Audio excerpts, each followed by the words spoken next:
Live from a bunker in the heart of the Ozarks, a podcast that's not rude or just enigmatically distant and fashionably late.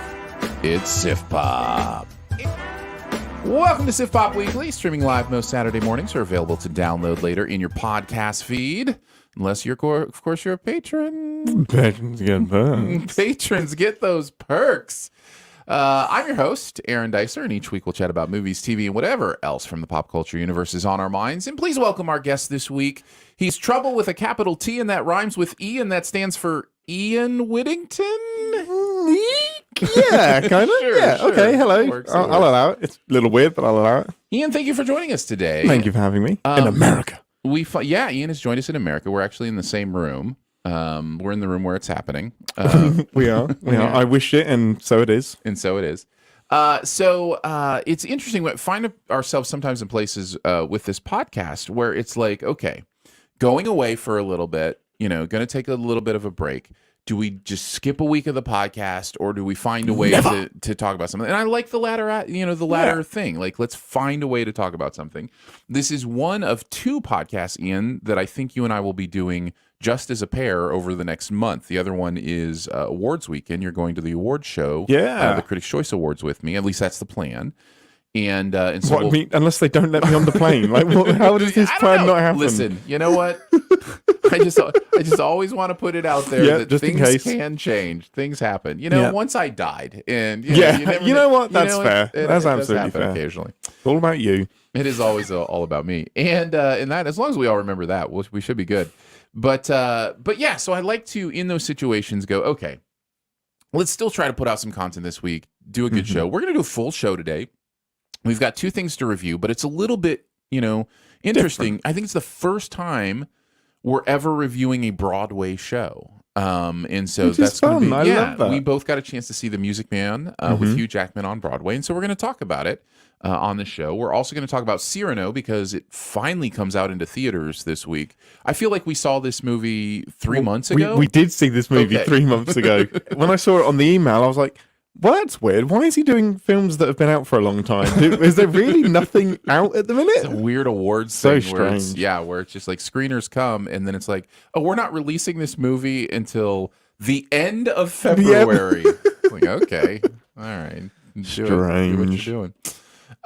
So anyhow, so that's going to be the show today. We've also got a best ever challenge in honor of Cyrano with best ever movies that end in the letter O. Well, this won't get me kicked off as Pop forever.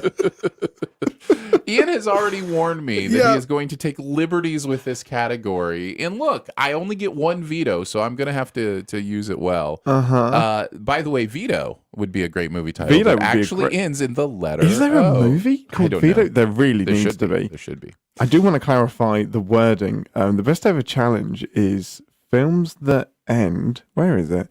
I think it just films that end with an O. I don't think you say letter. Well, I did put the O in quotes, so that was far more wiggle room than you ever should have allowed me. No, the quotes mean exact, or the quotes are like, this is exact. It has to be O. Yeah. Oh no, I have the exact opposite meaning of that. That means that O, you know what I mean? O. Oh, with that's wiggle interesting. room. I do understand what you're saying because sometimes when people do like the quote It's like, sign, it's like oh, you're happy? quote unquote happy. Yes, you know, that's right, that kind of exactly thing. quote unquote. But in a journalistic sense, when you put quotes around something, it means this is exactly what that person said. Otherwise, it has to be I paraphrased. guess, yeah, okay. So I forgot that I had a journalistic background. Thank you for reminding me. it doesn't matter. Part of the fun is stretching the categories, and we'll see how all that goes. Oh my! And then, of course, we've got some buried treasure that we'll get to as well. But before one more thing before we head in, just another reminder: you can make your Sposkers picks. There's been some news that's come out about the Oscars that we can talk about this a little bit, Ian, if you want to. That they are shoving like 8 categories off of the broadcast. Like, and I just heard today they're going to tweet them out before the show starts. So you've killed it. Just don't do it. What are you doing? Just mail the awards out. What is the point here, Oscar? Like, what I don't look. I think the idea is normal people don't care about these categories, so why are we putting them in the show? And I'm like, who are you making the show for? Normal people don't care about the whole thing. Who is sitting on their categories. couch? Who is sitting on their couch going, oh, I wasn't going to watch the Oscars, but now that they're not awarding sound design in the main show, I'm going to watch. I'm in. Let's do this. Who is sitting on their couch going, oh, you know what? If they could actually keep this show at just 3 hours, I'd watch. That person wants a 30-minute summary the next day on YouTube. They're not going to sit and watch the show. Make the show for the people who like movies. I don't understand these decisions. They're so dumb. Does the Super Bowl just like cut away from the boring parts of the game?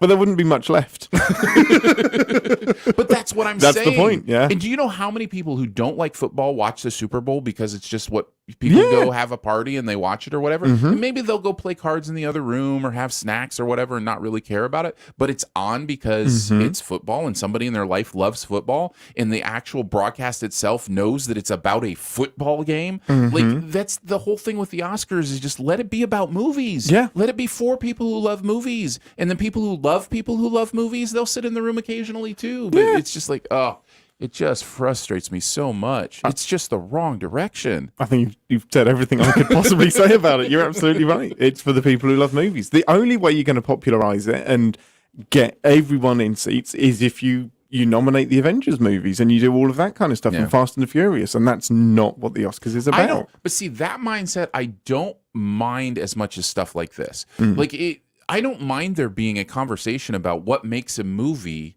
the best movie of the year. And if what makes the movie a best movie of the year is that it appeals to a broad audience, I think that's a legitimate argument to use. But let's have those conversations and not make like the whole, most popular Oscar or like those kind of things. I didn't like that either because people are making movies and we want an award show to celebrate movies. Yeah. And if Spider-Man No Way Home gets a nomination because enough people in the Academy think, no, that is a great movie, because it was broadly popular and also because there are talented people at work. That's the other thing. I think it discounts the fact that a movie like, Spider-Man No Way Home or in other years a big blockbuster or whatever, there are talented people that work on it that are doing amazing work. Yeah.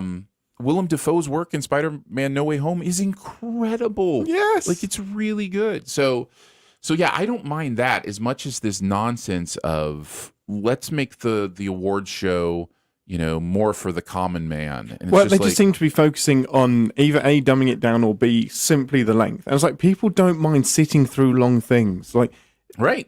We will sit in the cinema for 3 hours and watch something we enjoy. Focusing on the time just seems so silly. And you're just winding up the people that are loyal and are hanging around and they want to see all of that stuff. Do you know how long the Super Bowl broadcast usually is? 2.5 days.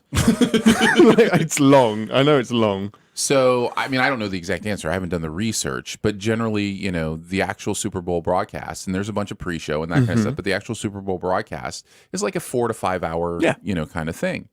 How much conversation is there about the Super Bowl is too long? We need to shorten the Super Bowl. None, because you're just celebrating this game or this sport or whatever. That's exactly the point I mean. It's celebrating the nation's probably most popular sport. We aren't celebrating the most popular films. You could argue that they're the best in quotation marks, but you're not talking about the films that have made the most money. Right.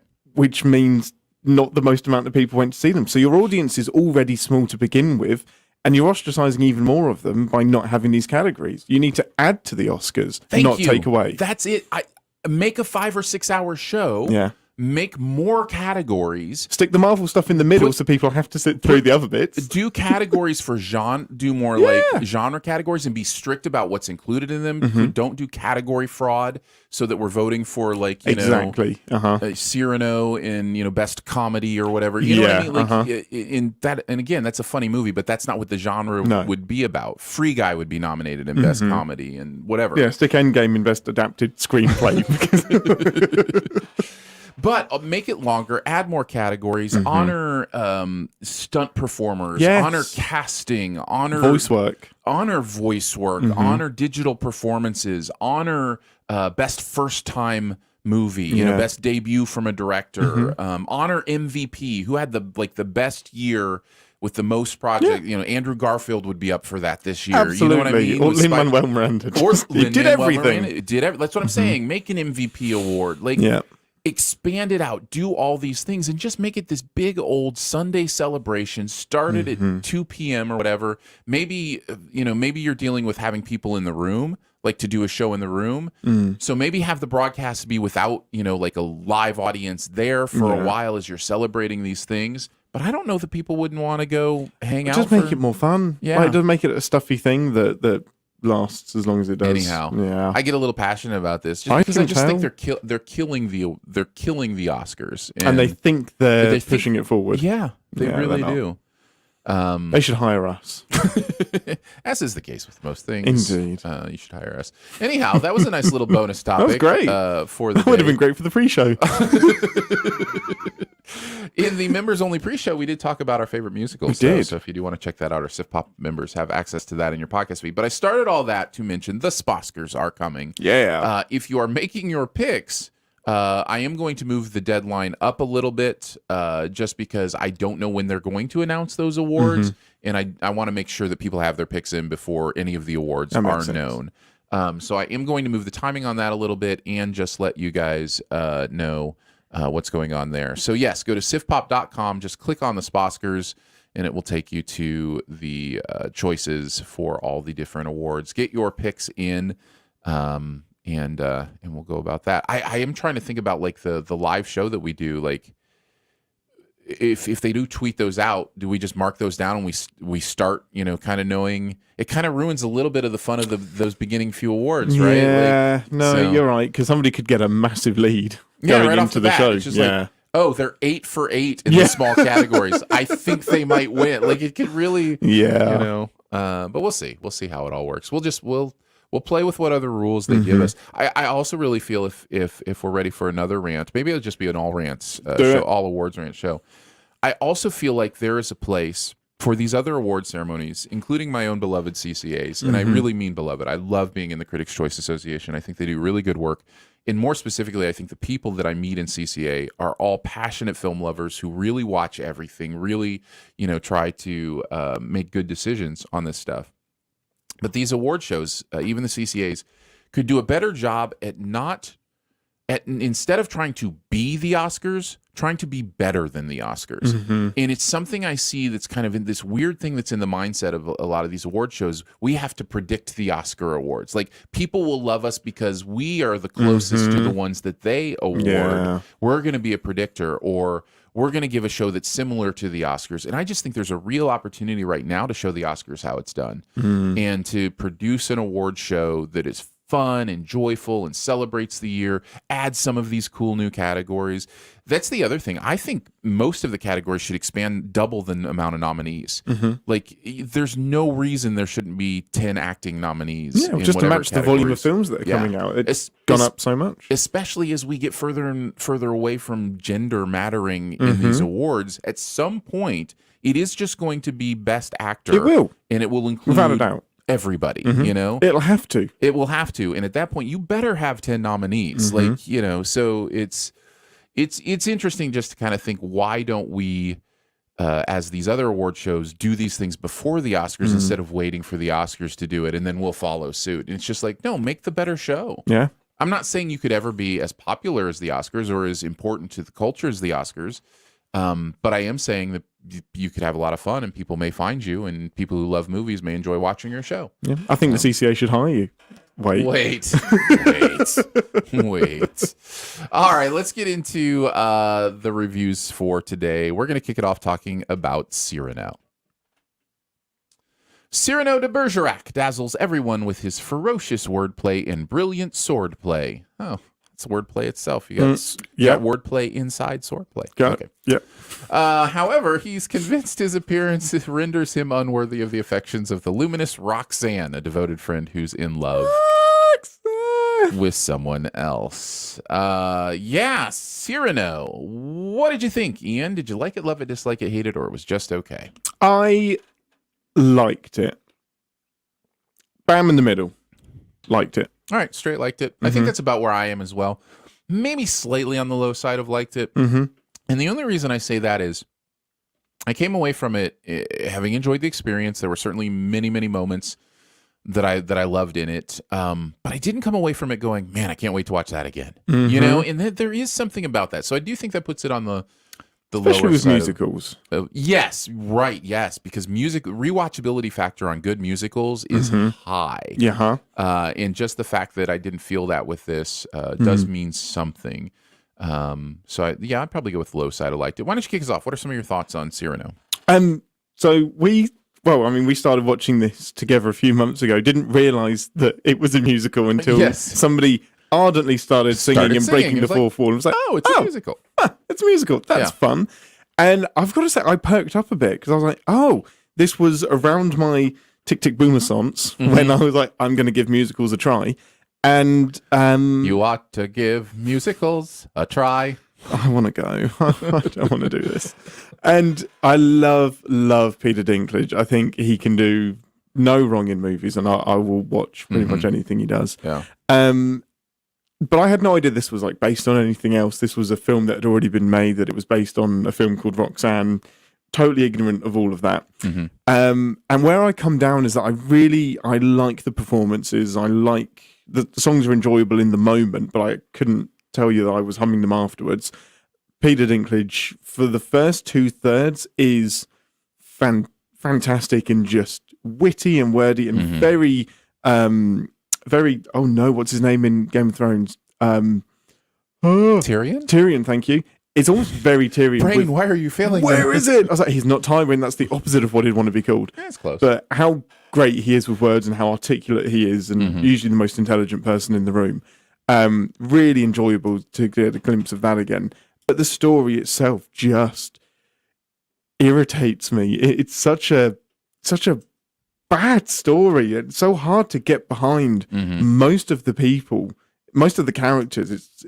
You don't have to have somebody to root for, but who do I care about? Because even by the end of it, no one's really a winner. I think Cyrano is, supposed to be the driving force here. We're supposed to feel for Cyrano because of his self-immolation and the way he has tied his value to his appearance and those kind of things. I think we're supposed to root for him, but no, you're not wrong. There's a lot of pathos to go around here, and I think that's what the movie's driving force is supposed to be. Is just the emotion of poor decisions, bad moments, all those kind of things. The love story doesn't work. That's what you're talking about. Yeah, I think that's just my the issue. love story part of it is very icky, especially through modern eyes of stalking and those kind of things and catfishing, essentially. Catfishing. It's catfishing. Yes, exactly. Should have called that Cyranoing. Yeah. I'm sure it would have caught. Cyrishing? I'm sure it would have caught on perfectly. It's just such an easy thing to say. I'm with you on all of that, including the fact that the Dinklage is astonishing in this movie, and I think most of what I really like about this movie is his performance. He's so good. Absolutely. There is early on basically a rap battle. It's outstanding. It's like 8 Mile and Cyrano. It's so good. He eviscerates this guy, and it's really, really good. And the stuff like that is interesting to me, and I enjoy. I just wonder if for me this would have been better if it was a little goofier, maybe. I think there's, because that rap battle has that. And then the rest of the movie is really self-serious. And that's okay. Like, I'm not opposed to drama. I was kind of, I wanted more of kind of that fun that I had the first few minutes. Well, the last third is utterly miserable. Right. And compared to the opening quarter that is goofy and funny, and even when he first meets Roxanne and they have the first kind of being reunited after all of that time, that's kind of clumsy and goofy and fun. But pretty much from then onwards, it is just miserable. Yeah. There's so little to grab onto that's enjoyable. Yeah. Yeah, I agree. What else do we want to talk about here? Were there any other performances other than Dinklage that you kind of wanted to bring out and talk about? Ben Mendelsohn? Yeah, Ben Mendelsohn's great. But again, I love him regardless. He's always fantastic. I think Christian did a great job, but the character of Christian doesn't have a lot to... Kelvin Harrison. I love Kelvin Harrison Jr., by the way. He's fantastic. been in some really great stuff, yeah. But Christian just doesn't have a lot to do. Like, he is... In every, I know he's supposed to be a puppet, but very, very much so in this. He shouldn't feel so wooden, empty. Like he's a paper mache character instead of. Yeah, there doesn't seem to be much agency there or anything that he's doing. I would say, by the way, since we're talking about Kelvin Harrison Jr. and I mentioned he's in some good stuff, let me just give you a couple recommendations of Kelvin Harrison Jr. stuff that he's been in recently that you need to check out. He's Fred Hampton in Trial of the Chicago 7. Oh, of course. I have seen that. Does great stuff there. He's in a movie called Waves that not a lot of people have seen. It's really, really good. Luce, another one, Luce, where he plays a kid at school who some people are suspecting is moving in a dangerous kind of realm of like school shootery kind of mindset. And other people, he's a straight A student, that kind of stuff. So other people think he's, and the movie is really great about not giving you all the answers and that you could believe both things. And it's cool. I like that. Luce is really great. Highly recommend Luce as well. So just recently, he's just kind of blasted onto the scene with that stuff. So good stuff. I wish he had more to do here. Absolutely. And is it Haley or Halle? Halle Bennett? I'm not sure. Yeah, one of those. Yeah, it's great. I just don't like the character of Roxanne. Like and that's probably means she did an absolutely fantastic job of it. But there's a lack of agency in that character too that's really interesting, because you would think the fact that she's making the choice is the agency, but the way the story paints her is she has no choice but to fall in love with his words and his body. Right. Yeah, exactly. So. Yeah, I think I'm with you. Pretty much down the line. The music is fine. I will mention it's done by The National, which is a band you may know of and love. I remember that revelation. And I think they have a scene where they actually sing one of the songs in this. And I think that does give the musical part of it this kind of thematic consistency. It doesn't sound like every other musical. Right? No, it doesn't. So I think I'd put that in the positive camp. I remember thinking that unlike Hamilton, there's not like individual songs that you can grab onto. All of these songs are the narrative. Like they don't have the typical structure of verse, chorus, verse. They don't have the payoff. It's just another way of pushing the story forward, which is a fine way to do a musical. But for me, as being musical adjacent, doesn't give me a lot to grab onto. It's like, oh, you could have done this quicker if you were talking. Well, it's almost more operatic, right? It's almost more like speak singing, in many ways, like something like Les Mis would be, or something like that. But yeah, I understand what you're saying. I still think the fact that it has that consistent tone to it is a good thing. Anything else about Cyrano that you wanted to mention? No. It didn't sell me on musicals. It didn't make me... It's one of the strange examples where... for musicals in general, my expectation will be very, very low because I'm not a big musical lover. But this started off actually quite high and then fell down. So it may have killed my soul more than it intended to. But it's fine. I can't see myself ever wanting to reach for it again. Yeah. Joe Wright directed it. I believe, yes. Joe Wright directed it. You may You may know him from The Woman in the Window, terrible movie that came on this. Which I Terrible. liked. I liked that movie. Why is it? We're not talking about Women in the Window. Darkest Hour. I like that. I liked Darkest Hour. I like Darkest Hour. Atonement, Pride and Prejudice, Anna Karenina, Pan, the terrible Peter Pan movie. That was terrible. Yeah. Oh. So, yeah, Joe Wright's a bit hit or Interesting. miss. He's from your neck of the woods. I mean, it's why I follow him. It's why I'm so intimately that's why I'm familiar so with interested in his back catalogue. No, I don't have a lot more to say either about Cyrano. It really is just all kind of right there. It's a musical. It's Peter Dinklage. Yeah. Watch it because he's an incredible actor and he's going to be bringing something to the space in every single scene. He delivers those intellectual characters so well. I don't think you'll be disappointed you watched it. I just don't know that it's going to rock your world. No. So that's where we'll leave that.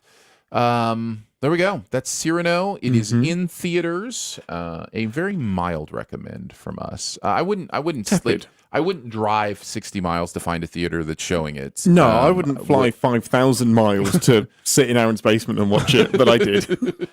I'd maybe spend, $3.99 on a rental at some point. That'd be worth it. Yeah. It'll probably be streaming somewhere, I would imagine. All right, let's move on to The Music Man. Two-time Tony Award, Grammy Award, and Emmy Award winner Hugh Jackman will make his highly anticipated return to Broadway in what is widely agreed to be the greatest role ever created for an actor in the history of musical theater. You are taking the mickey. I don't know. I have no context. I don't know if you're joking or not. I hope you're joking. Professor Harold Hill in Meredith Willson's beloved classic, The Music Man.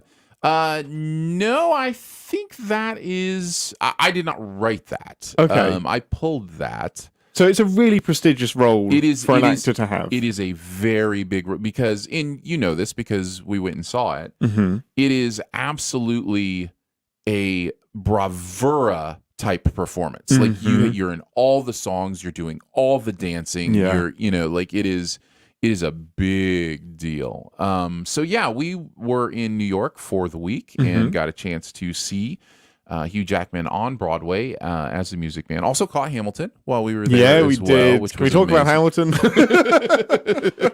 Well, spoilers on where we're going. Here, Okay. Did you like it, love it, dislike it, hate it, or it was just okay? No, I'll surprise you. I was the high side of liked it. Oh, nice. That I does surprise really, me. really liked it. That does surprise me a little bit. Man, it is so hard in these situations for me to separate the analytical, how good was this from the experience, and I think that's part of the gig. That's part of the fun. So I'm going with loved it. I'm gonna say low side of loved it just because the actual material has flaws. Of course. But the Broadway part of it was astonishing. Yeah. So like that's the balance, the kind of that we're dealing with. No, you hit the nail on the head with why I'm in liked it and not just okay. If I watch this just on the like TV, if you watched Robert Preston in the movie musical do this and just sat down in front of a TV and watched the movie musical, you'd be I would low side of okay. dislike it Yeah, or okay. right, yeah, exactly. right, But yeah. the Broadway-ness of it and Sutton Foster and Hugh Jackman convinced me that I nearly loved this. But yeah, my logical brain was like, Ian, you didn't. Settle on liked it. I'll give you a high side. Yeah, that is the thing that happens. Let's start with Sutton Foster because she steals the show from Hugh Jackman. Yes, she does. How do you steal something from Hugh Jackman? But she does. And we will get to Hugh, and he's great. That is not saying he is in any way bad, but she is phenomenal. Yeah. She owns the stage. She brings a sense of humor to the role of Marion that I've never seen before. And I've seen several versions of the Music Man from high schools to colleges to the musical, the movie musical, and I've never sensed Marion to have that kind of comedic Interesting energy to her, and it's so good. It's so funny. It's very Mary Tyler Moore, like Dick Van Dyke era. Like there were times I swear she could have just gone, "Oh, Rob," like it was just she has a very Mary Tyler Moore energy to her, and it's so perfect. She gives that character even more gravitas and agency than I've ever seen that character portrayed with. As poorly aged as the plot is, as far as, falling in love with a swindler and just letting them. Although there is something almost modern about the way she's like, I accept you for who you are. The spin on it is really, that surprised me by the end. I was like, oh, she knows all along and loves him regardless. It's still icky, but I'm glad it wasn't just. And that's not something they changed. That is in the original text. That's comforting to know. Yeah. So there is something almost a little modern about that, but there still is like the ickiness of chasing the woman and I will not be manipulation. Conquered. Yeah, all that stuff. So yeah, despite that, she absolutely makes it work and is so much fun. Everybody who is on stage with her is better. When she's on stage with them, she just makes them better, and I just became a huge Sutton Foster fan. She feels like the lead. She in every single scene, she feels like she's the lead more than Hugh Jackman, which is it's crazy. It's insane. And I wasn't too familiar with her, but she's a big deal, in Broadway, judging by the awards and whatnot. Yes. But I will admit my own ignorance as well. I had heard the name, but not necessarily known where from, and I think that's because I'm almost sure I've seen her on TV or film before. But that's my world. Yeah. But like, I want Broadway to be my world now. So if this podcast in the next year or so transitions, beware, people. I just Broadway theater is just so much fun. It's so much to see. It's so hard to be disappointed, isn't it, when you see that spectacle? But yeah, I had no comparison because this was my first version of The Music Man I'd ever seen. I knew it was based on a movie, but I hadn't seen it. So yeah, I didn't have multiple versions of the character to pull from, but I can't imagine any are better than what she does. She just the cheer that she got when she came on stage was as big as when Hugh Jackman was revealed. We saw it on different nights, but it was huge. And she dominates every single part of the show, and even the character seems to be in control of it. Like it's an active choice to expose him and then defend him for the reasons that she gives. The creepiest part is your main character is chasing a woman and not taking no for an answer because that's just what women do. You're supposed to ignore the first 10 no's. There's an entire song called "The Sadder But Wiser Girl." Yeah. Oh my goodness. That was the one part I was like, I can't like this. Yeah. It's not okay for me to be enjoying this. Right. Yes. Yeah. Exactly. So you can't redeem him quick enough for this to be okay. There's not enough of the show left. There's not enough time left to actually redeem unless you do a 20-year time jump. This is not okay. We will talk about Hugh Jackman's performance. I'm sure people are curious. I thought he was great. I thought he was kind of an astonishing look at what was going on there. I really felt like that performance was interesting and fun. I do feel like there's almost a disconnect between his general ambiance and this character. I don't know if that makes sense, but it was I think it does. The one thing, it was like, and maybe that's not fair to him, but I was just like, man, I don't know that you fit this character exactly, but he makes it his own. He has fun with it. So, almost not slimy enough.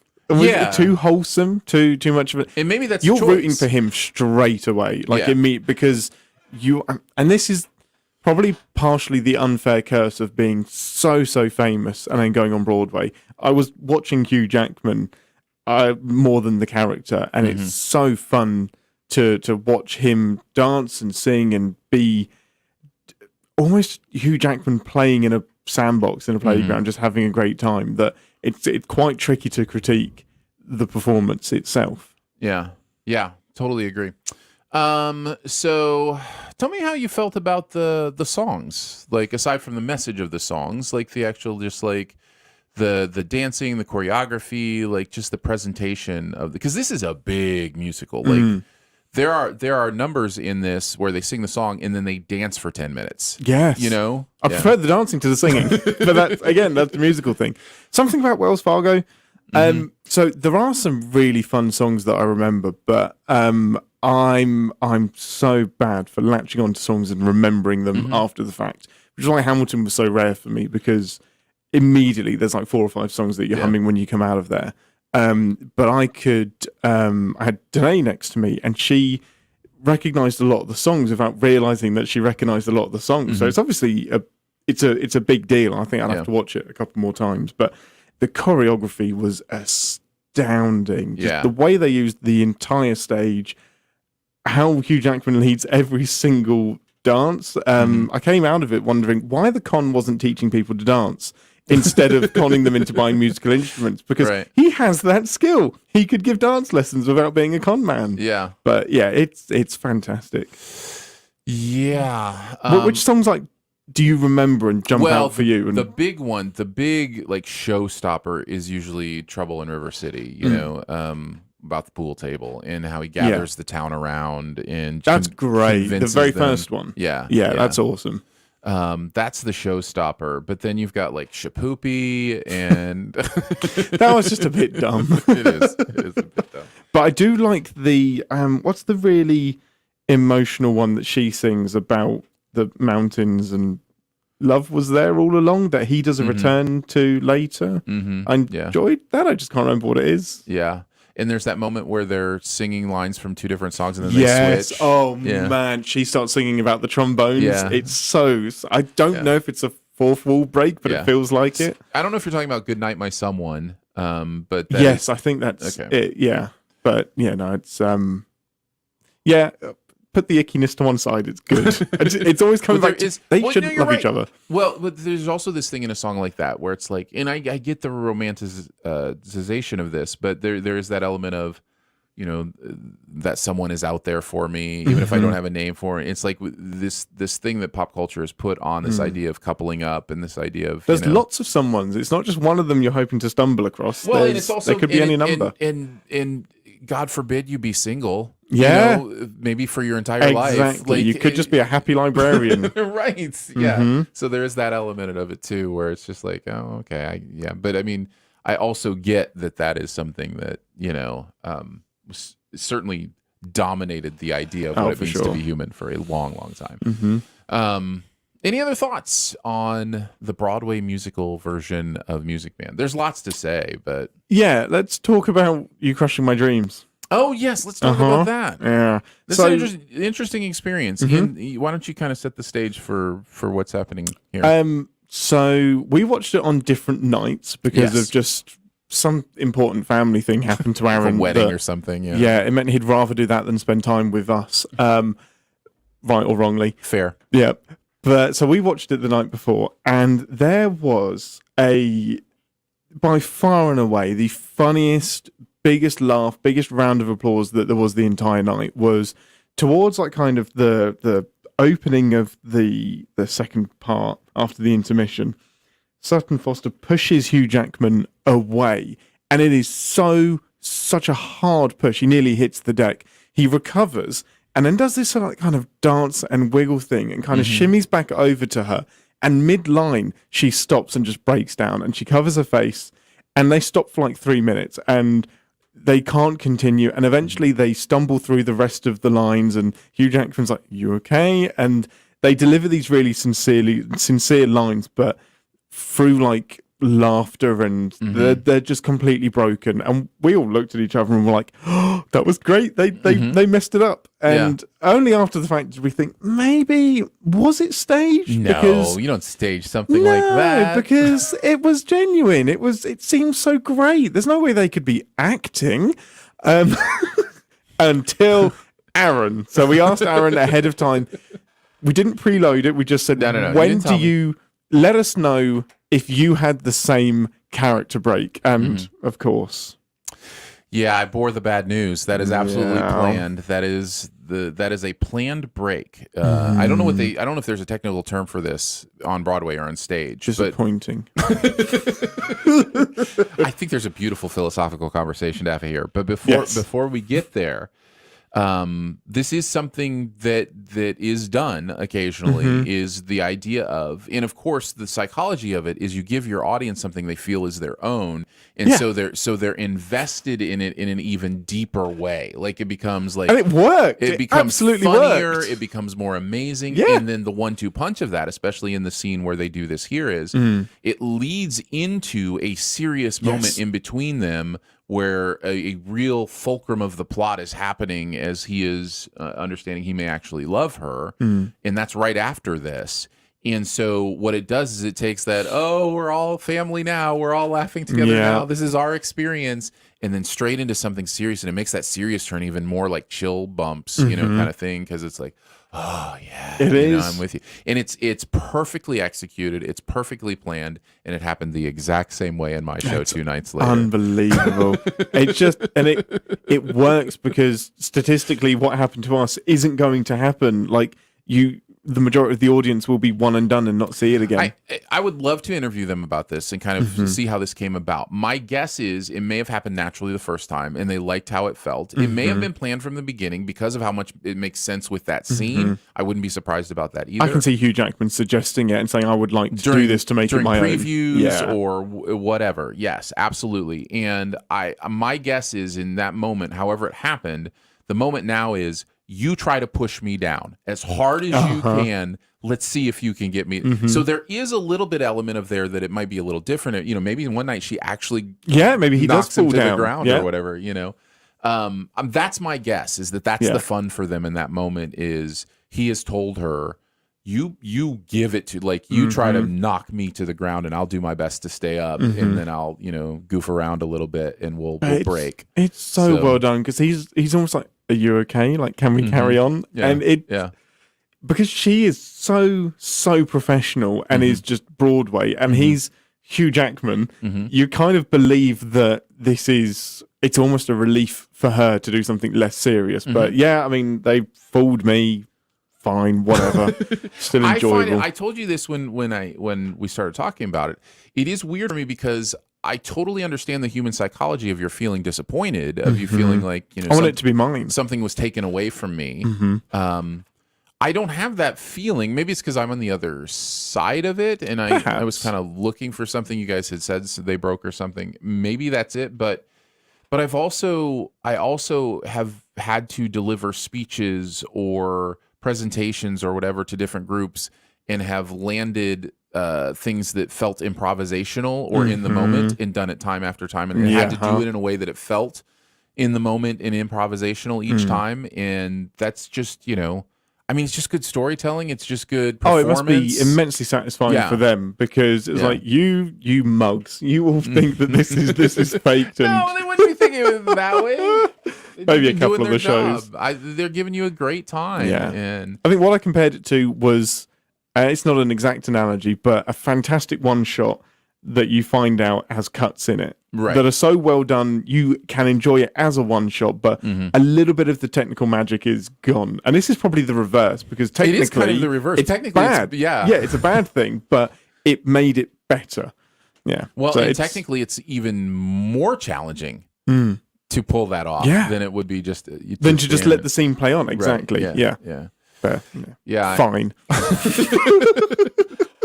Well, it was well done, and I do think Hugh has several of those moments where he lets his personality shine through. None in that same way as far as like breaking, you know, having a break, but yeah, he does make the performance his own. His dancing is astonishing. He's such a song and dance man, and I think, you know, if you just know him from Wolverine, it's just so weird to know more. That. Now, of course, he had, you know, the Greatest Showman on the big screen where he was able to show, you know, his song and dance capabilities. But I'm a big Jackman fan. I think he does great work, best. And he's great. You know, being that close and kind of seeing the work that he's doing, especially in the dancing or whatever. You were super close. You were right there. I was third row center, and there are pros and cons, mostly pros with being up that close. But yeah, he was Imagine killing you it, get spat on quite a bit. especially by Winthrop. Yeah. Yes, as did the cast, but that's intentional. Anything else you want to say about the Broadway show Music Man? No, I just, man, Broadway's special. We're not going to be the first people to say that, but I would almost love to talk to somebody that has a bad time watching a Broadway show, because there is just the location, the event of it, the atmosphere of all of it. You can't switch that for anything else. I watched Aladdin a few years ago, and it wasn't great because I was comparing it to The Lion King, which is just on another level. But I still had a great time with it. It's still a spectacle. So I think we should talk about Broadway more and plays in general. That'd be nice. You'd have to go to Broadway more. We would. Let's just move to New York. I hear it's affordable. No, cost of living's a little bit different. My goodness, than is it just Southern Missouri? Eating in New York is so difficult, so expensive. Oh man, yeah, I cannot imagine finding like a little tiny 200 square foot closet Goodness, that you live in for $1,000 a month or whatever. So yeah, no, wild stuff. All right, there you go. That is the Music Man on Broadway. Before we head on to the best ever challenge, just a reminder that you can be a member of Sift Pop at Patreon, patreon.com/SiftPop if you want to do that. And members get all sorts of fun stuff. You can check out the different perks at the different levels. And there are ad-free podcast feed that's your own. You also get the bonus podcasts in that podcast feed at a certain level. So yeah, go check that out. It's at patreon.com/SiftPop. Thank you so much to our current SiftPop members who make this possible. I will let you know also there's some SiftPop.com web stuff happening this year that's going to, I think, be really fun. So we'll keep you up to date with that as that stuff happens. But yeah, go to patreon.com/SiftPop to check all that stuff out. All right, let's move into the best ever challenge. And Ian and I are now joined by Andrew Ormsby. Hey! Who is joining Hey! us for the Here show he is. today. Here's my quick 2-minute review of Cyrano. I didn't like it. It wasn't for me. The first time we see Cyrano, where he's like accosting the play guy, that was my favorite part of the movie, and it just kind of went downhill from there. That's almost exactly what we said. Really? Yeah. I think we liked it a little bit A more. little than bit more, you, yeah. but yeah. But yeah. Like what we've said before, it's a movie that's not for me. Yeah, totally. I don't know if you said at the beginning of the show why I wasn't here. There was a construction crew clearing some trees and stuff out of people's yards. That we had an ice storm here not too long ago, so there were chainsaws and whatnot going on, and but they left early, so I'm here now. And Nice. I haven't seen Music Man, the movie, or the Broadway show. So, Well, there you go. There you go. Don't bother with the movie. Watch it on Broadway. Is our review. All right, let's move into the best ever challenge. We're going to do in honor of Cyrano, best ever movies that end in the letter O. So let's go from number 5 to number 1. And feel free to trump anything that someone has higher. Ian has already indicated that he is stretching this category beyond belief. Especially with my honorable mentions. Which I don't understand because there are so many good choices. There are so many good choices that in I this haven't category. seen, is what I realized. All right, fair enough. Ian, you get to start us off. What is your number 5? Number 5, it was 1 Hour Photo. And just movie. a movie that I really, really enjoy. Now, there's loads of these films that end in O that I hadn't seen, so this probably wouldn't make most people's lists, but this was the first time I watched Robin Williams be not Robin Williams and just creep the socks off of me. What a great performance. Great little thriller as well. Just love this movie. Yeah, 1 Hour Photo's good. I haven't watched it in a long time. But yeah, that's definitely a good choice. Andrew, what do you got at number 5? at number 5, I have American Psycho. Nice. Good choice. Yeah. Christian Bale doing some creepiness here. Every single time I see this movie, which it's not one that obviously I put in all the time because it's not that type of movie. This is not a movie you watch on repeat. No. Exactly. No. And if you do, well, let's not be friends. But every time I have seen it, I come away with a lot of questions, like what is this movie trying to be? And I say that in a good way because it works on many levels. It works on a metaphorical level, like is he the representation of the upper class, and is it like a metaphor for like, the upper classes attack on lower incoming?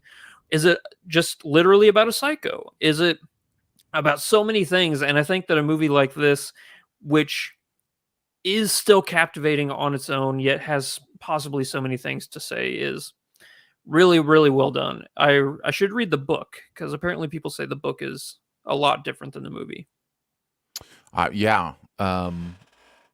People won't be surprised to know that I haven't read the book. But yeah, Aaron doesn't know how to read. We've established this. I have seen the movie, and it's beautiful satire. It's really dark. It's really terrifying. Yeah. And it's even more terrifying that there are people out there that don't take this as satire and that see this character as some sort of hero. But yeah, it's.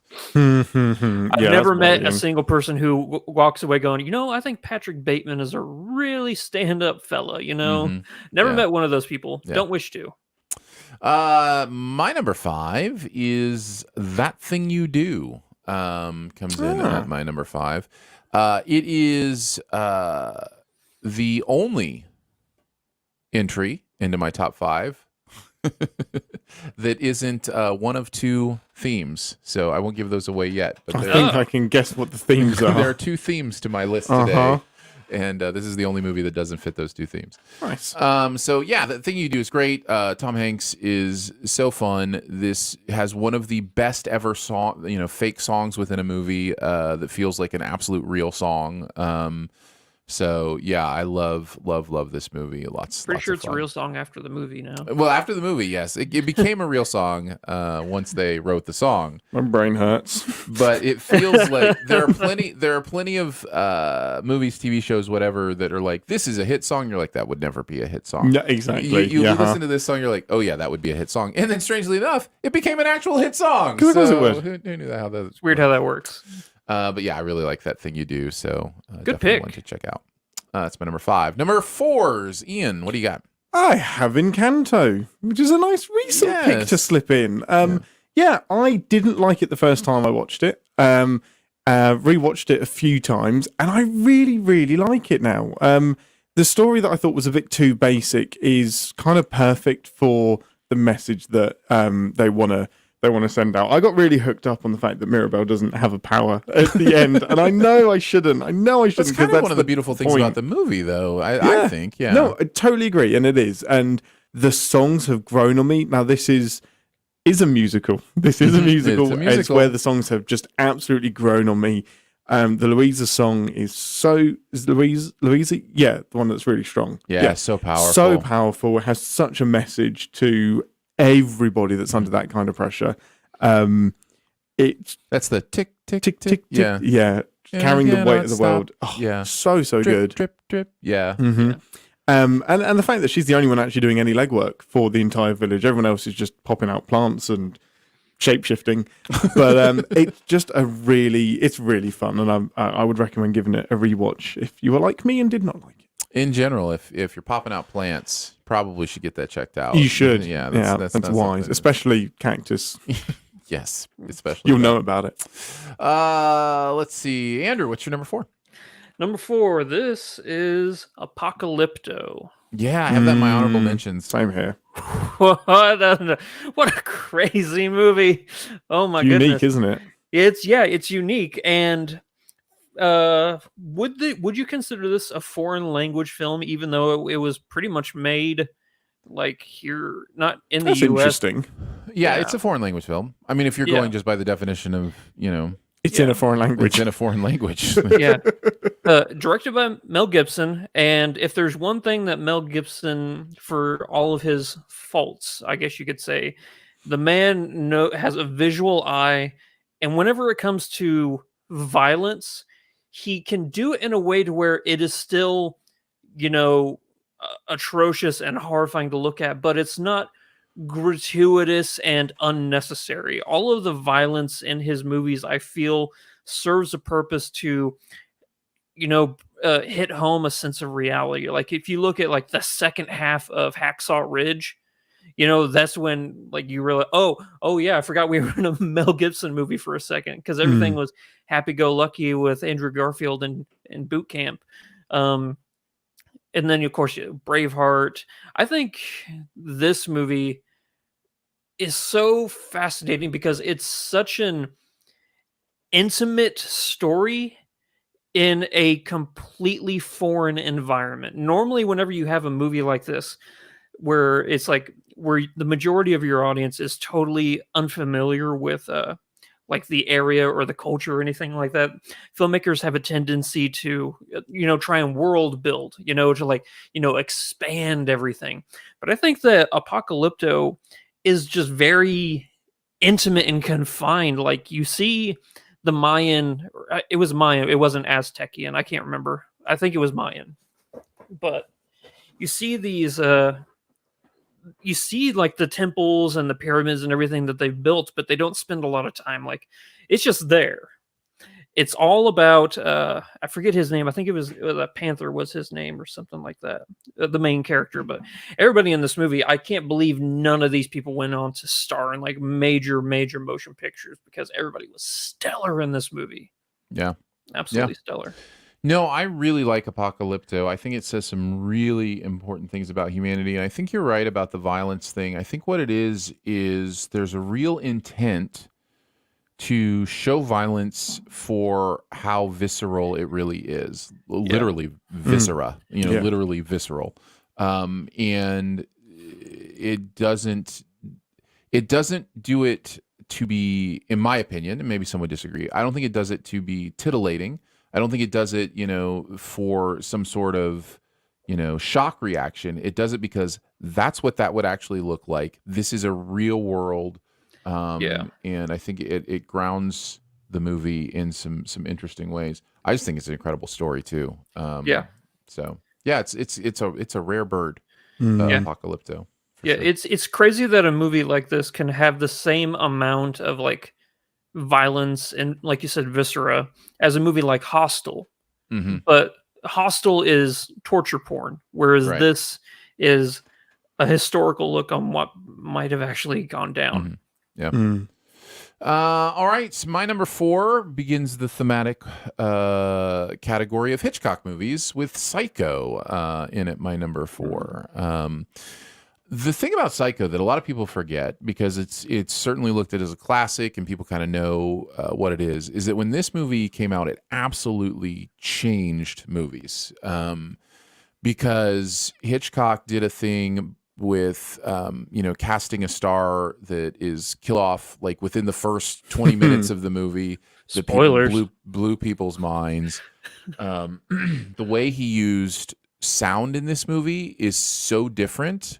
Because he doesn't score it as much as use like sound effects as a score. We all know like the in the dun dun dun dun, like that kind of stuff. But it's it's really interesting the way he has chosen to do that. The black and white thing is purposeful here. Which it didn't have to be black and white, but he wanted to be able to show some things he knew he couldn't show in color, and so he uses black and white. Milk. He used chocolate syrup for blood. The first, is this right? I could be wrong about this. I think it's the first movie to actually show a toilet in the movie. Wait, what? That would not surprise me. So yeah, it's interesting how how culture has changed, but just really astonishing horror work, suspense work here. Absolutely. Speaking of Broadway, Anthony Perkins was a big Broadway star doing all sorts of stuff, slays this role literally, and ends up typecasting, can never get movie roles again, and it's just like that's how good his performance is in this. But yeah, Psycho is absolutely That is astonishing. one on my list of shame. It's Yeah. a bizarre one I've just never got around to watching. All right, so we know what we're doing after the podcast. But, Immediately. Great. Good. Let's do it. Do I need to drive on over? We're gonna have a watch party. Just do right, it. yeah, exactly. Yeah. All right, on to our number threes. Ian, what do you got? I have Fargo. Yeah, good choice. Good I choice. love this movie. It's so much fun. Speaking of violence, Speaking of violence and quirkiness and bizarre wood chippers. things. and wood and chippers. chippers, Uh-huh. yeah. It's just one of those movies where minute to minute you don't know where you're going and you don't know what's going to happen next. You don't know where it's taking you. By the end of it, you don't really know what story it's told. It's just so original, so much fun. Cohen's just blowing my mind with just original storytelling, and absolutely love it. It's probably my favorite Steve Buscemi performance as well. It's the right amount of Buscemi, but yeah, absolutely love it. And I could have just as easily, if I'd been allowed, recommended the TV show as well, because it somehow is the first season absolutely follows the theme so truly and such a good sequel. Good choice, very good choice. I think the Coens are another set of directors who really have an interesting way they use violence, and they do it purposefully, and it has a comedic tone to it. So yeah, that's interesting stuff. You're being really good so far, Ian. These are all Thank you. legitimate in letter O. No, they are. endings. It's my honorable mentions where well, I'm being honorable mean. mentions. Oh. Listen, you can stretch as much as you want. In Yeah? honorable Yeah, mentions. you can Oh, mention okay. Saving Yeah. Private Ryan, and We wouldn't only care in the honorable mention. we only veto stuff Okay. that's in the No, top five. you'll be so. fine with my. I wish I'd really put all my honorable mentions in there. Andrew, what's your number three? Just real quick on Fargo, that scene with William H. Macy being interrogated by Frances McDormand is like one of my favorite scenes. Oh, so yeah. good. Yeah. So Yeah, that's good. awesome. Yeah. My number three, this is where I'm going to tell you guys to get off my lawn with Gran Torino. Definitely in my honorable Nice. mentions. Yeah. I hate to be that. I'm going to say it, and I know it's none of my business, nor do I have any say in this, but I think this is the film that Clint Eastwood should have hung his hat on acting wise for the end of his career, because it's just, it was the perfect time to say, you know what, I'm going to hang it up. I can still direct movies, but I think acting's done for me. It's just not good anymore. And for as much as I love Clint Eastwood, this movie's crazy. This movie's racist. This movie is all the things that you would have content warnings about, but I still love it to death because it is all of those things intentionally.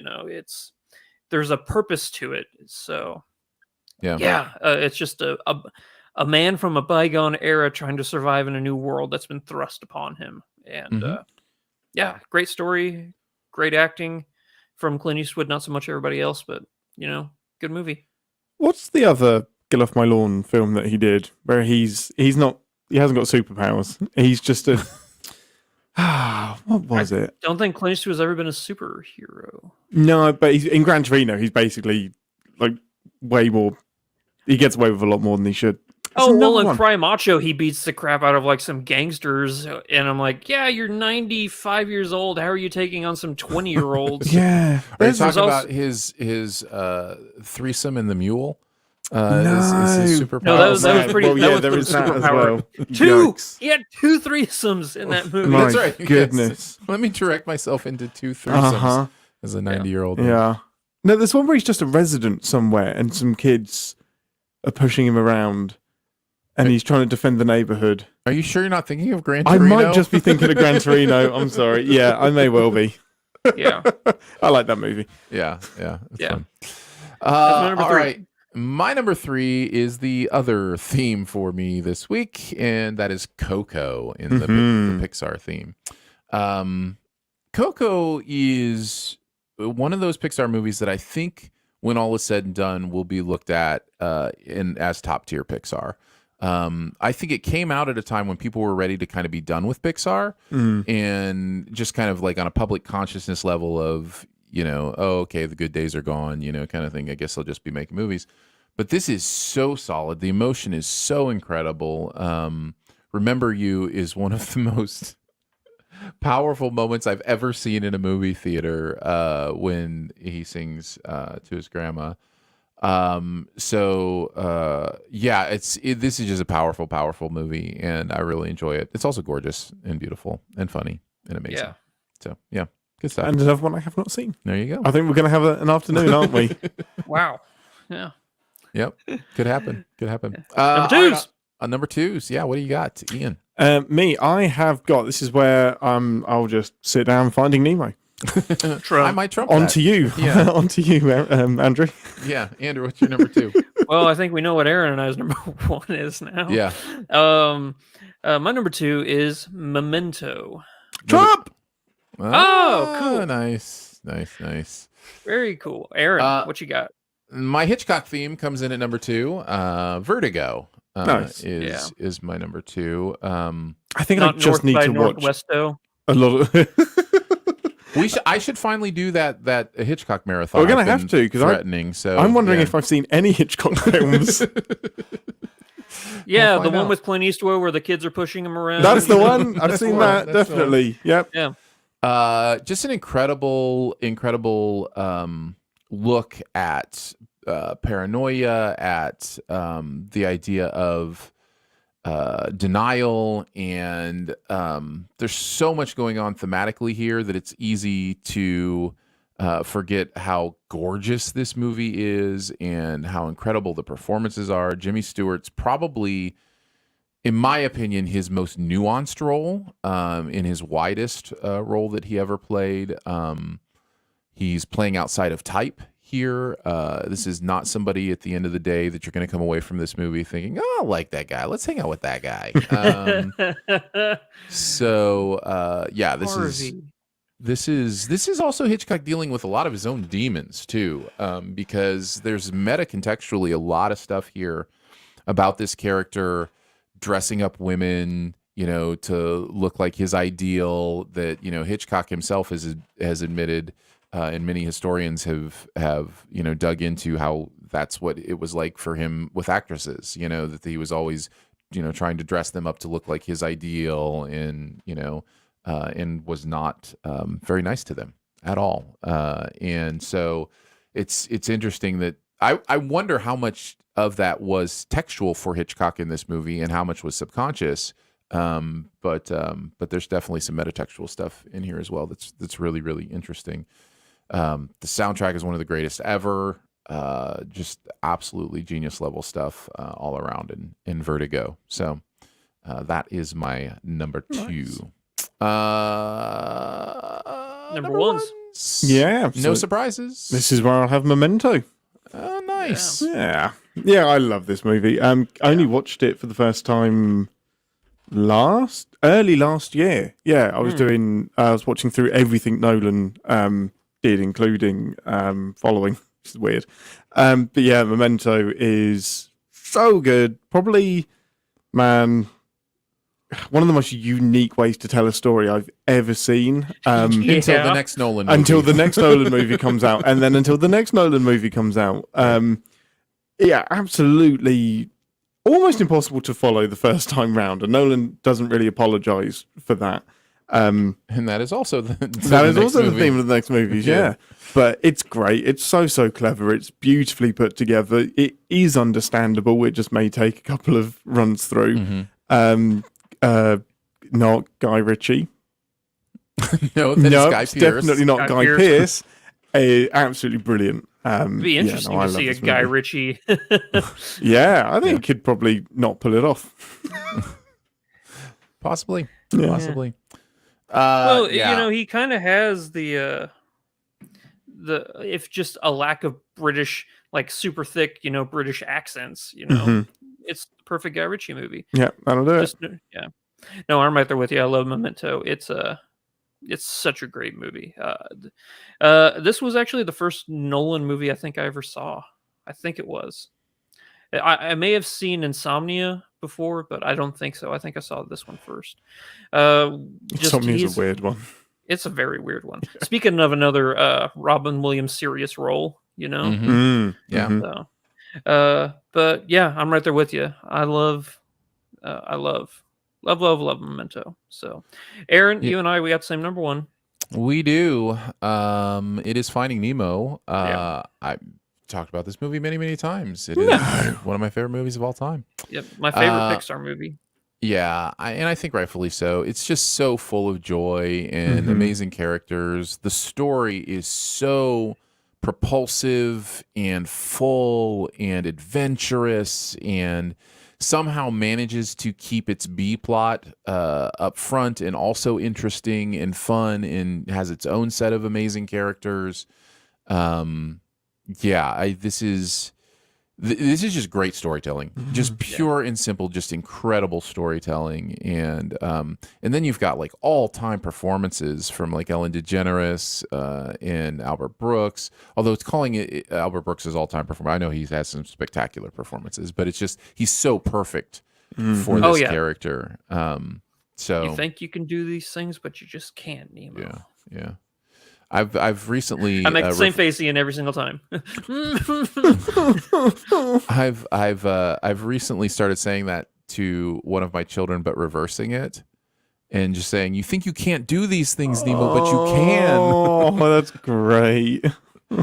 So I like that you took that as sweet, and that I was encouraging them as opposed to just wanting them to do their laundry. Oh, right, yeah. No, I thought it sort of as a motivational thing, like particularly difficult poop in the morning. I appreciate that view, but no, it's more do your damn laundry. Yeah, pick up your clothes. Stop being a terrible person. You think you can't do it, but you can. That's right. That's right. Be the little engine that could. Yeah. Any thoughts from you two on Finding Nemo? It's great. I think we talked about it a million times. So. Yeah, it's fantastic. Totally. All right, let's get into our fun honorable mentions. I'm starting with Ian because I want to know how you stretch the category. Let's go. Yeah. Okay, so now your wording, Mr. Dice, was movies that end with an O. An O. It wasn't the letter O. Okay. So I had The Ring. What? Before you die, you see an O. That so is at that the is end, beyond it definitely a stretch. That ends with an O. 300. It hasn't. It's got a 300. 300. 300. That's definitely it's there. I mean, maybe if there was like a 90210 movie where they actually say O, but that's the 300. 300. That's how we say. It's how it was released in England. It's the 300. It was actually 30. 30. Got it. Yeah. Looper. Looper? What are you even talking about? Well, the loop ends it ends with an O because you close the loop. No, Ian, now you're just being silly. Now you're just being silly. My personal favorite was any Bond film. They usually end with an O. Fair enough. That has been the comedy stylings of Ian Whittington. Andrew, God, The Ring was pretty good. Sure. Andrew, what are some more legitimate honorable mentions for this category? Because honestly, I can't even right now. It's like my brain just shut off. I did have some, but Sicario is the first one that comes to mind. That's a good one. I love both Sicario movies. They're great. Man, I cannot think. You've shut off my brain. I'm so Aaron, sorry. I'm gonna hand it off. There's to some you. I really love. Hugo is one. Really like Hugo. That's a lot of fun. Argo also. A really Argo fun is movie. so good. Casino. Probably worth mentioning in this category. Towering Inferno. That is good. Yeah, is worth a mention as well. Serpico, probably also worth a mention, which I just recently saw for the first time. In Rango, I really enjoyed the movie Rango too. Johnny Depp as a lizard CG movie. So, yeah, nice. So those are my. I'm sorry for breaking you. I'm so sorry. Was it the Bond thing that did it? Was that what pushed you over the edge? It was a culmination of everything. It was a culmination of shattering. That was a straw that broke the camel's back, sort of a thing. Yeah, so. sorry. There you go. Now, is the movie Kubo or is it Kubo and the Two Strings? It's Kubo and the Two Strings. Okay. Yeah. Oh, come on! You're gonna push the definition. My goodness, play the game properly, Andrew. No, because you look it up. In some places, it just says Kubo. But in other places, it says Kubo and the Two Strings. Well, you could do Cujo. Yes. Yeah. You know what? I could do Cujo. The movie made me afraid of St. Bernards. Yeah. Yep. So that's what that movie does. All right, let's move into our buried treasure. What is that one thing in any area of pop culture that you want to make sure people know about? Andrew, kick us off. I'm going to go with a new show on Amazon. It just finished its first season, The Legend of Vox Machina. Oh, nice. You've seen it all.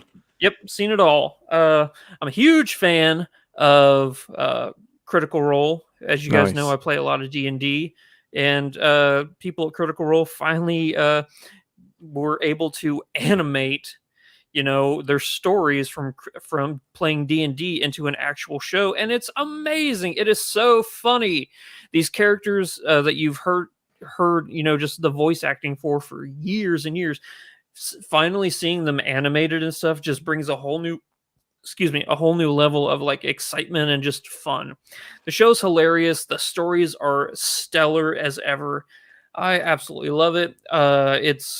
It's definitely for adults. So just because this movie is based around D&D, do not get confused and think that that your kids should be able to watch it. Sam Riegel is present, therefore it is adult. Yes, it is exactly right. Yeah. So, yep, it's great.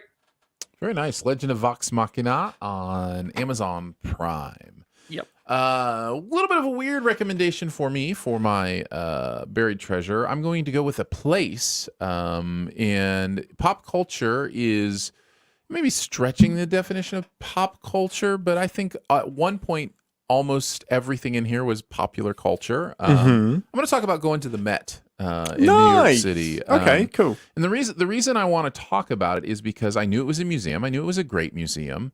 I didn't realize how big of a museum it is. And it is literally a place you could spend 3 days at and not see everything. And it is astonishing some of the history that is in that building. It is astonishing some of the beauty that is in that building. So big recommendation for the Met in New York City. Did you get all dressed up when you went, just for kicks and giggles? No, the gala wasn't on at that point. No, they weren't doing the Met Gala. No. Yeah, it's stunning, and I really enjoyed the layout. The layout of it felt really organic as it took you through time, and the themes within each period of history as well. We had a very hearty discussion about modern art, which is probably for another podcast, but Aaron is wrong. But it's great. It's so good. There's a million things to do and see in New York, but of the museums, I would put that top of my list. Yeah. Yeah, it was incredible. Yeah, Ian's wrong about the modern art thing, but other than that, just so you know which sides we're on, Ian is angered by modern art because he doesn't believe it is art. Certain examples of modern art. Certain examples of triangles. Triangles, my goodness. 3 upside down I've triangles seen some amazing pieces of modern art. I saw a guy duct tape a banana to a wall. Not art. Yeah. And I keep telling Definitively. you, the fact that it is bringing up that emotion in him makes it art. Isn't good enough. Not good enough. Not good enough. Really enjoyed the Met. If you're ever in New York City, I think it's like a $25 donation per person to get in, and it is well worth it. Some of my favorite experiences were seeing sketch artists who just go there to sketch sculptures. The room was filled with them. It was great. And I found that really beautiful. So yeah, some really good stuff. I think there's only 2 pieces in the Met that I actually would pay to see, and that's Washington crossing the Delaware, and then the self-portrait of Van Gogh. Yeah, There's some pretty great Dutch. There's a great Dutch masters thing that they've got going on right now that had some Vermeers and some different things that I was really excited about. But yeah, It's good stuff. Nice. Ian, there you go. Ian, what do you got? I had the opportunity to watch some films on the flight over here, and I watched Godzilla, King of the Monsters, and The Father. And I'm going to talk about the more exciting of the two, The Father.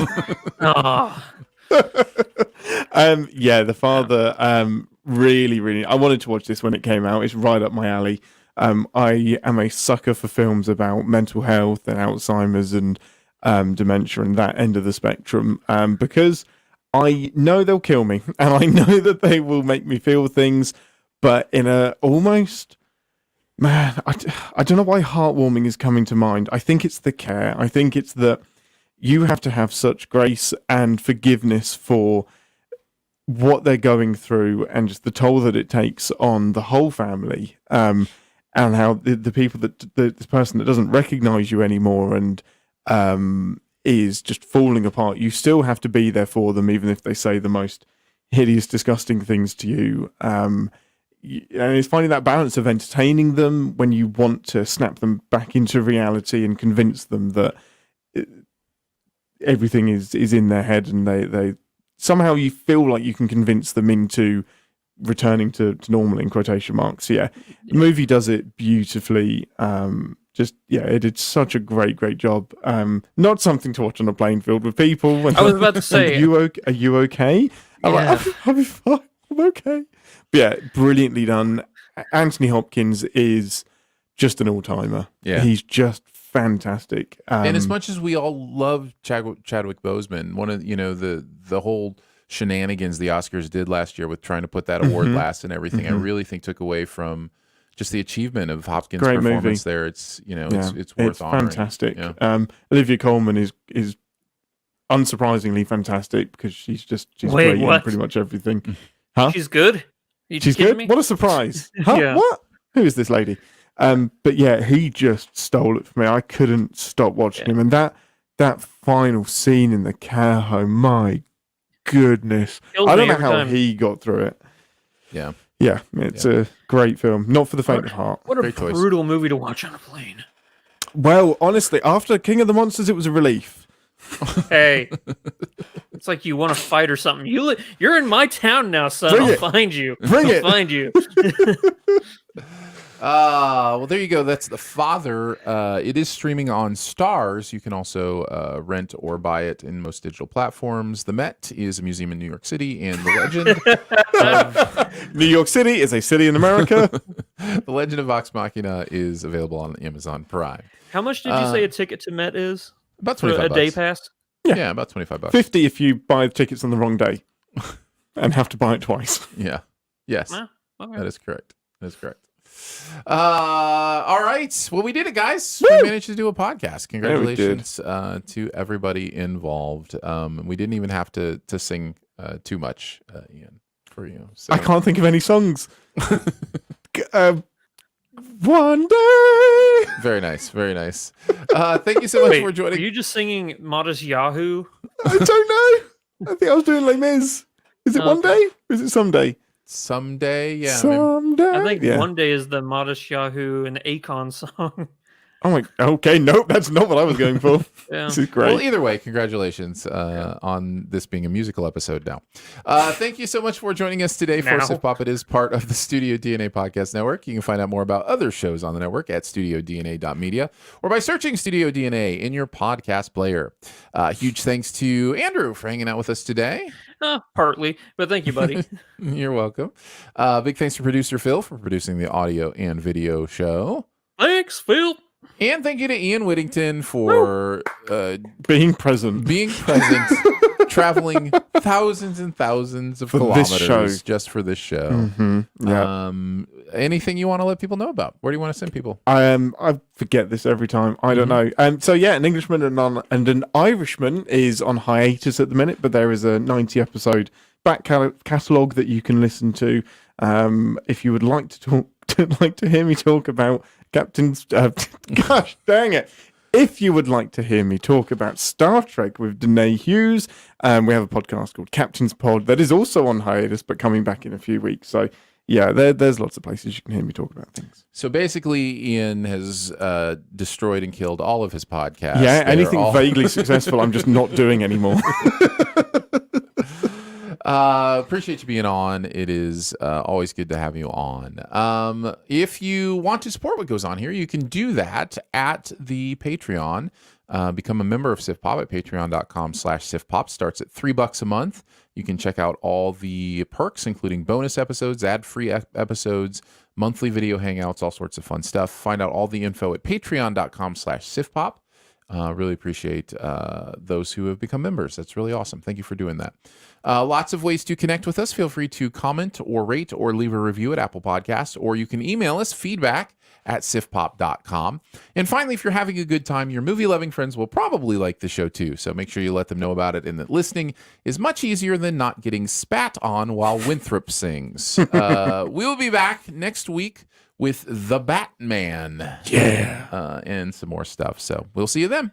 Batman. Why did you say that name? Thanks, guys. I saw my friend Bill, college friend from college. Bill hanging Well, how out. Not cool sure is if that? Wait, a college friend from college? Mm-hmm. Good Yeah, lord. yeah. A college friend from college who was a friend in college. Unreal. So if you're still hanging out, Bill, thanks for joining us. Also saw Jay Bourgeois hanging out with us again. Nick Tokyo hanging out with us too, and Evan wants to get invited to the Hitchcock. Nice. Watch along. Marathon. Yeah. The Hitchathon. The Hitchathon. It's better than the other. If we're going with names, Yeah. Hitchathon is probably the one we'll go Hitch a with. ride to the cockathon. No, Ian. No, Ian. Wait, what? And that is why Ian will not be naming Sorry. the Hitchcock Marathon. Yeah. Guys, love you all. We'll see you on the next one.